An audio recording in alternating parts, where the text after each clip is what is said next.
امام حسین جب مکہ سے عراق کی طرف روانہ ہوئے تو 2 منزلوں کے بعد تیسری منزل پر امام حسین نے قیام فرمایا، اور جب وہاں سے رخصت ہونے لگے، وہاں سے آگے بڑھنے لگے، تو حضرت عباس سے فرمایا بھائی یہاں سے 4 برابر، یعنی جتنا پانی تمہیں چاہیے اس کے 4 برابر پانی ذخیرہ کر کے چلو، اہتمام کرو، پانی تمہارے پاس زیادہ ہونا چاہیے۔ مولا عباس نے مولا حسین سے سوال کیا، مولا ہماری آگے کی منزل قریب ہے، آنے والی منزل تک پانی ہمارے پاس وافر ہے۔ حضرت نے فرمایا عباس 4 برابر پانی رکھو، اس منزل کے آنے سے پہلے ہمیں پانی کی ضرورت ہے۔ اللہ اکبر۔ اور آگے آنے والی منزل سے پہلے اپنے ایک چاہنے والے کو بلا کر کہا ذرا فلاں سمت میں دیکھو، وہاں سے کوئی آتا ہوا تو نظر نہیں آ رہا؟ کہ اس چاہنے والے نے آ کے بتایا مولا کچھ درخت محسوس ہو رہے ہیں۔ فرمایا یہ درخت نہیں ہیں، یہ کچھ پرچم ہیں جو ہماری طرف آ رہے ہیں۔ کچھ ہی دیر گزری کہ 1000 سواروں پر مشتمل لشکر جس کی سالاری حر ابن یزید ریاحی کر رہا ہے، اور ان کا حال یہ ہے کہ شدت عطش، پیاس کی شدت کی وجہ سے جانوروں کی زبانیں باہر آ رہی ہیں، سوار ادموئے ہو چکے ہیں، ان سے سواریوں پر بیٹھا نہیں جا رہا، بہت سو کی جان بلب ہے۔ جیسے ہی سواری قریب آتی ہوئی نظر آئیں، امام حسین نے فرمایا عباس وہ پانی لاؤ جو ہم نے تمہارے پاس رکھوایا ہے، انہیں پانی پلاؤ۔ یہ کون ہے بھائی؟ یہ حسین کو مارنے آیا ہے لشکر، یہ حسین کے بچوں کو پیاسا رکھے گا۔ اللہ اکبر۔ ایک سپاہی کہتا ہے جو حر کے لشکر میں تھا کہ میں گھوڑے سے گرا اور شدت عطش کی وجہ سے، پیاس کی شدت کی وجہ سے مجھ سے اٹھا نہیں جا رہا تھا، تو میں نے دیکھا کہ ایک شخص آیا، اس نے مشکیزے کا دہانہ کھول کے مجھے مشکیزہ دے دیا کہ میں پانی پی لوں۔ میں نے اتنی عجلت میں اور پیاس کی وجہ سے میں نے اس مشکیزے کو اتنی عجلت سے پکڑا کہ وہ مشکیزہ مجھ سے گر گیا اور پانی بہہ گیا۔ اب پانی پینے کو نہیں تھا تو میں نے کیا دیکھا، دور کرسی پر ایک شخص بیٹھا ہے، وہ مشکیزہ اٹھا کر لا رہا ہے، اس نے اپنے ہاتھ سے مجھے پانی پلایا، اور میری جان میں جب جان آئی تو میں نے ایک سپاہی سے پوچھا یہ کون ہے جس نے مجھے پانی پلایا تھا؟ تو کہا تمہیں نہیں پتا، یہی تو حسین ابن علی ہے۔ اجرکم اللہ۔ حر کا لشکر ہے، امام نے پیاسے لشکر کو پانی پلایا ہے۔ اللہ اکبر۔ اور سن رہے ہیں آپ حضرات، یہی شخص جسے امام نے اپنے ہاتھوں سے پانی پلایا تھا، جب حضرت علی اصغر کے لیے پانی مانگنے حسین گئے تھے تو اسی نے گھوڑے پر کھڑے ہو کر کہا تھا ہم ایک قطرہ پانی تمہیں نہیں دیں گے۔ اللہ اکبر، کتنے بڑے انسانوں کے ماننے والے ہیں ہم۔ نماز کا وقت ہوا، امام نے فرمایا جا کر پوچھو حر سے ہمارے پیچھے نماز پڑھیں گے یا علیحدہ جماعت کھڑی کریں گے۔ اب یہ وہ مرحلہ تھا جب امام حسین چاہتے تھے کہ حر کا ایمان محسوس کیا جائے کہ حر کا ایمان کس درجے پر ہے۔ آواز دے کر کہا اگر حسین نماز پڑھائیں گے تو میں علیحدہ کیسے جماعت کرواؤں گا، میں بھی حسین کے پیچھے نماز پڑھوں گا۔ یہاں سے امام حسین نے اندازہ لگایا کہ اس میں ابھی ایمان باقی ہے۔ امام کے پیچھے حر نے نماز پڑھی، جب یہاں پر قیام مکمل ہو گیا، آواز دی میرے مولا نے کہ سواریوں کو آگے بڑھایا جائے۔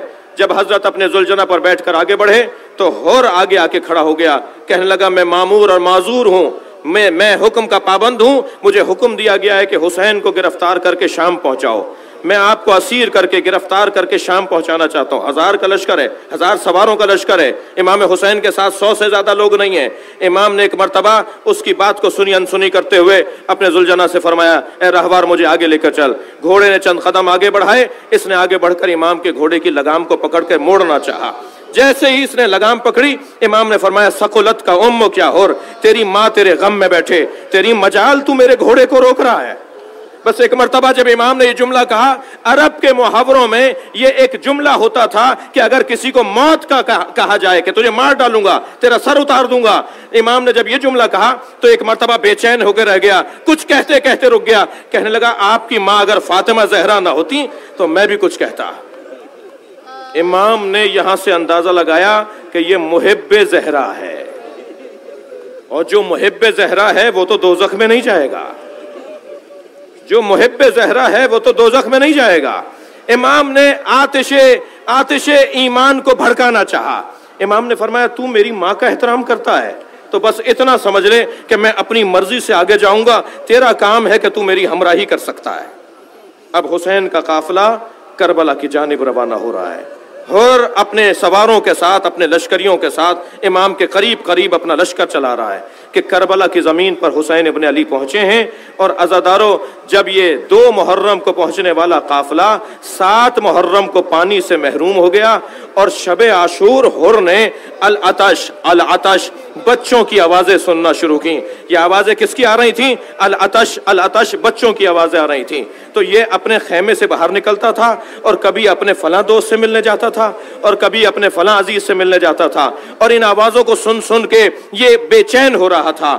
آپ رو رہے ہیں, ایک جملہ کہوں, آپ نے یہ تو سنا ہے کہ کربلا میں موجود بچوں نے ہائے پیاس العطش العطش تو کہا, مگر کبھی ان بچوں نے الجو ہائے بھوک ان بچوں نے بھوک کا تذکرہ نہیں کیا.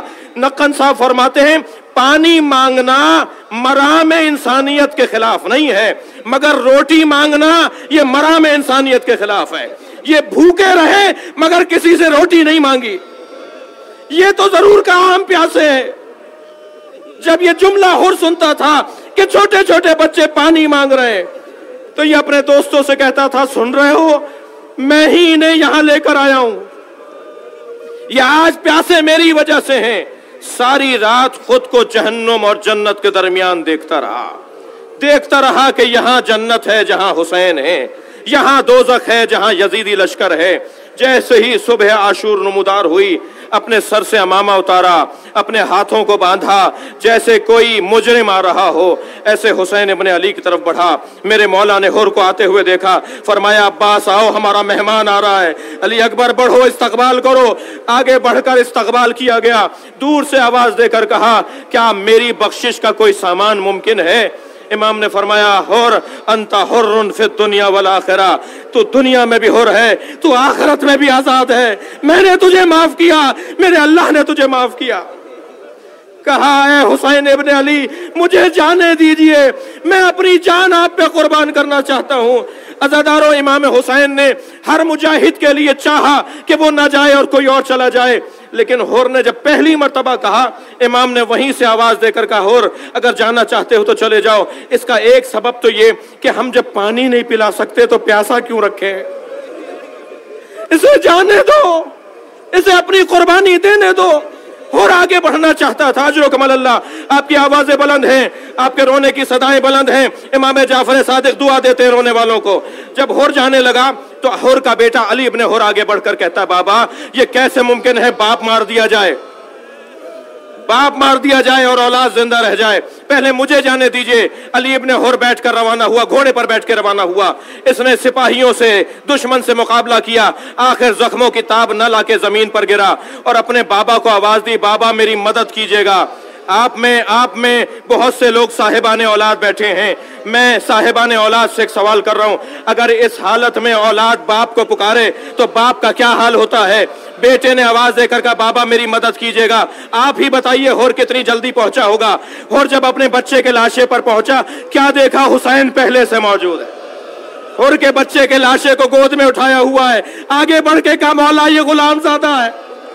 مولا یہ خادم ہے۔ امام نے فرمایا ہور جوان بیٹے کی میت باپ نہیں اٹھاتا، تیرے بچے کا لاشا میں اٹھاؤں گا۔